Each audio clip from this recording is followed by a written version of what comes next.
नमस्कार. स्वाद संगीता चॅनलमध्ये मी आज करत आहे शेपू पालकची भाजी. इथे मी शेपू पालक धुवून चिरून घेतलेला आहे. त्यानंतर मुगाची डाळ इथे भिजत घातलेली आहे. त्यानंतर इथे मी जिरं, लसूण हे जाडसर कुटून घेतलेलं आहे. या जाडसर कुटामध्येच आता शेंगदाण्याचं कूट टाकायचं आहे. 1.5 ते 2 चमचा आपल्या आवडीप्रमाणे. ते पण थोडं कुटून घेत आहे. कुटल्यामुळे एकजीव होतं. लसूण आणि शेंगदाणे एकजीव होतात. थोडंसं जाडसरच आहे हे. अशा प्रकारे कुटून झालं. आता मी भाजीची फोडणी तयार करत आहे. कढईत तेल घेत आहे. पालेभाजीला तेल थोडं बरं लागतं. जिरं टाकलं, त्यानंतर हिंग घातला, लाल मिरचीचे तुकडे घालून घेतलेत.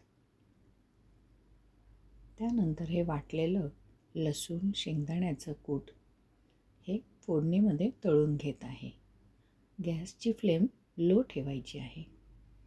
हळद घातली, तिखट टाकलं आणि थोडंसं परतवून घेतलेलं आहे. त्यामध्ये हा धुवून चिरलेला पालक आणि शेपू घालत आहे.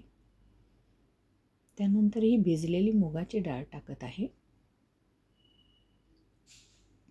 आणि हे व्यवस्थित परतवून घेत आहे, मिक्स करून घेत आहे. मीठ टाकत आहे. पालेभाजीला मीठ थोडंसं कमी घालायचं.